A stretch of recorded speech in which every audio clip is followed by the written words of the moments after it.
پھر دیکھیں اللہ نے سورۃ البقرہ آیت 220 میں فرمایا فی الدنیا والآخرہ، دنیا اور آخرت کے کاموں میں ذرا غور فکر کر لیا کرو، غور فکر کر لیا کرو دنیا کے کاموں میں، آخرت کے کاموں میں۔ دنیا کے کام ہم کر رہے ہیں تو ذرا سوچو یہ دنیا میں ہم کتنے سال رہیں گے؟ 50 سال، 60 سال، 70 سال۔ 70 سال رہنا ہے جہاں پر اس کے لیے مکان بنایا جا رہا ہے، اس کے لیے کپڑوں کی الماریاں بنائی جا رہی ہیں۔ 60 سال جہاں رہنا اس کے لیے لگژری کاریں خریدی جا رہی ہیں، بڑے بڑے فکس ڈپازٹ رکھے جا رہے۔ کتنے سال رہنا ہے؟ 60 سال۔ لیکن دنیا کی تیاری تو کر لی، لیکن قبر کی تیاری ہم نے کیا کی؟ جہاں ہم کو رہنا ہے ہمیشہ ہمیشہ اس کی کیا ہم نے تیاری کی ہے؟ 50 سال جہاں رہنا ہے وہاں تو زیادہ ہم نے تیاری کر لی، بلکہ جہاں کم رہنا ہے اس کی زیادہ تیاری کر لی، جہاں زیادہ رہنا ہے اس کی تیاری ہم نے نہیں کی۔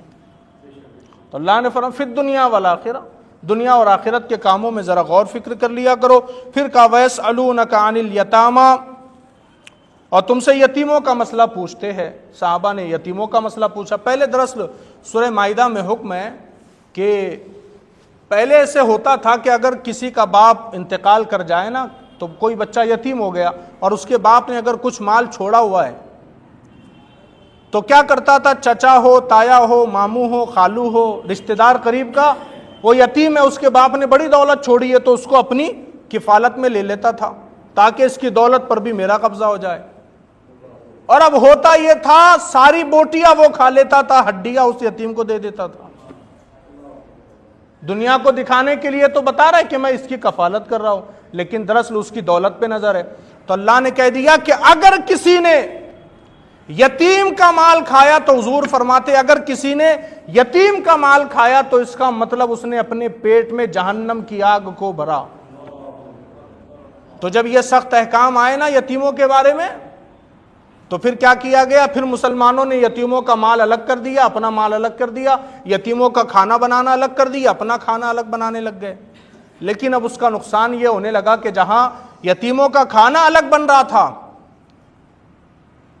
تو اب ہوتا یہ تھا یتیم کے لیے انہوں نے 2 روٹی بنا دی، اب یتیم کو اس دن بھوک نہ ہو، اس نے 1 ہی روٹی کھائی، تو اب یتیم کے مال میں سے کوئی کھا تو نہیں سکتا تھا گھر والا، تو وہ 1 روٹی بچ جاتی تھی، ضائع ہو جاتی تھی۔ تو یہ مسئلہ ہونے لگا۔ تو وہ صحابہ حضور کی بارگاہ میں پہنچے، یا رسول اللہ مسئلہ تو یہ ہو گیا، ہم نے یتیموں کا مال الگ کیا لیکن مال ضائع ہونے لگا ہے، کیا کیا جائے؟ تو پھر اللہ نے فرمایا قل اصلاح لہم خیر، تم فرماؤ ان کا بھلا کرنا بہتر ہے۔ بھلائی کے لیے ان کا مال الگ کیا تھا تاکہ بھئی ایسا نہ ہو کہ ہمارے مال میں شامل ہو جائے، لیکن اب جب معاملہ یہ ہونے لگا تو اللہ نے کیا فرمایا؟ قل اصلاح لہم خیر وَإِن تُخَالِطُوهُمْ فَإِخْوَانُكُمْ، تم فرماؤ ان کا بھلا کرنا بہتر ہے اور اگر ان کے ساتھ اپنا خرچہ ملا لو تو وہ تمہارے بھائی ہے۔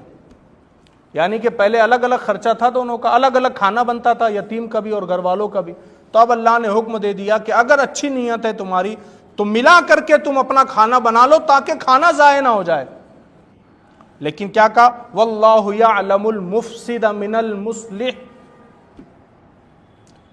اللہ تبارک و تعالیٰ نے فرمایا اللہ بگاڑنے والے کو سنوارنے والے سے جدا خوب جانتا ہے۔ یعنی کہ مال تو یتیم کا دونوں کا مل گیا اس میں، لیکن نیت کیا ہے تمہاری؟ نیت تو اللہ جانتا ہے۔ اگر تم اصلاح کرنا چاہتے ہو، یتیم کا مال بچانا چاہتے ہو تو اچھی بات ہے، لیکن اگر اسی بہانے تم یتیم کا مال ہڑپ کرنا چاہتے ہو تو اللہ تو وہ بھی جانتا ہے۔ اور پھر فرمایا وَلَوْ شَاءَ اللَّهُ لَأَعْنَتَكُمْ إِنَّ اللَّهَ عَزِيزٌ حَكِيمٌ، اور اگر اللہ چاہتا تو تمہیں مشقت میں ڈال دیتا، بے شک اللہ زبردست حکمت والا ہے۔ اللہ چاہتا تو ہم مصیبت میں رہتے یتیموں کے معاملے میں، اور یتیموں کی تو بڑی فضیلت آئی ہے۔ حضور فرماتے جس نے یتیم کے سر پر ہاتھ پھیرا اللہ تبارک و تعالی اس کو ایسا ثواب عطا کرے گا، یتیم کے بال جتنے اس کے ہاتھ کے نیچے آئے گی اللہ اس کے گناہ کو معاف فرما دے گا۔ یہ فضیلت ہے یتیم کی۔ تو اللہ نے یتیموں کے بھی احکام بیان کیے۔